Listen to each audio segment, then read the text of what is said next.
خطوات لو عملتيها وانتي بتنضفي البيت هترتاحي جدا وهتوفري وقتك ومجهودك وهتحبي اليوم اللي هتنضفي فيه بعد كده.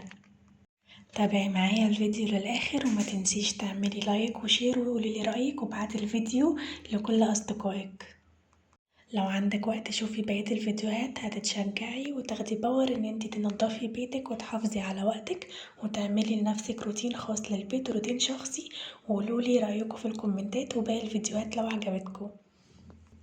اول حاجة بعملها في يوم التنظيف بيكون يوم واحد معين في الاسبوع ان انا بفطر الاول وبعدين ابتدي بالشغل اللي ورايا. رقم واحد، اي حاجة مش في مكانها ترجع مكانها على طول. اعملي مكان مخصص لكل حاجة، لعب لو عندك اطفال يبقى ليها مكان معين.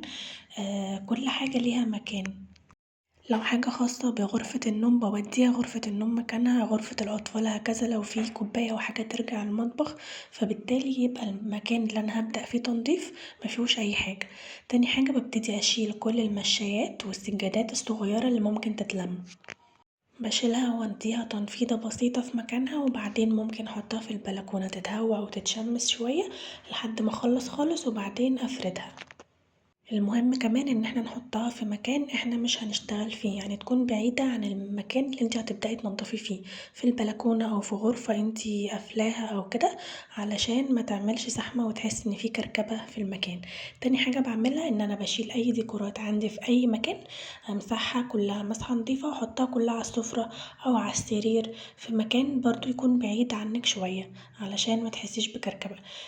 بعد كده ببتدي ألمع أي خشب عندي أو أي مكان فيه تراب بفوطة بتكون بتلم التراب أو أي فوطة مايكروفايبر عندك، أمسح بيها كل الخشب وكل الأسطح من التراب اللي موجود عليها.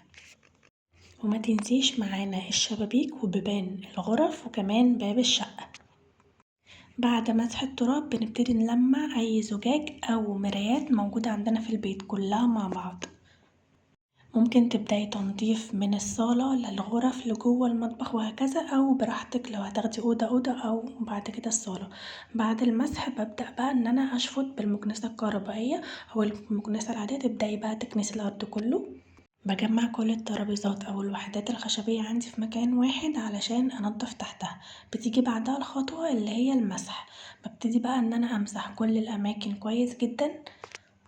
ما تنسيش تحت البوفيه وتحت النيش وتحت الصالون او الركنة لو عندك. ببتدي من الصالة، فبمسح الصالة وبعدين بدخل على الطرقة والغرف وبعدين البلكونة وبعدين قدام باب الشقة علشان تكملي نظافة من برا وجوه.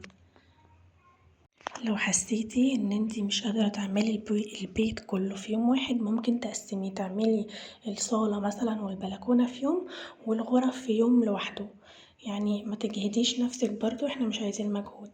بعد ما بخلص كل ده ببتدي ارجع بقى الحاجات مكانها، افرش السجاد لو شلت سجاد كبير، وابتدي بقى ان انا اوزع الديكورات اللي انا حطيتها في مكان واحد. ليه حطيناها في مكان واحد؟ علشان لما تيجي ترجعيها تبتدي ان انتي تغيري من نظامها شوية، تحطي ده هنا وده بدل ما كان هنا تحطيه هناك وهكذا، فتغيري شوية في الديكورات فتحسي ان انتي نضفتي وكمان في تغيير في البيت.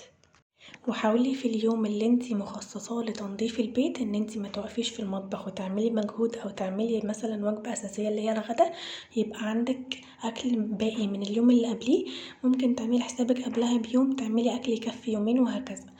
بعد كده بخورك بقى وبخري بيتك وشغلي قرآن، اقعدي بقى استجمي بمشروبك المفضل وخدي راحتك وروقانك وخدي شاور واقعدي كده تحسي ان البيت بيفرح وبيتنفس من النظافة. لو عملتي الروتين والنظام ده مرة واحدة بس كل اسبوع صدقيني هترتاحي جدا.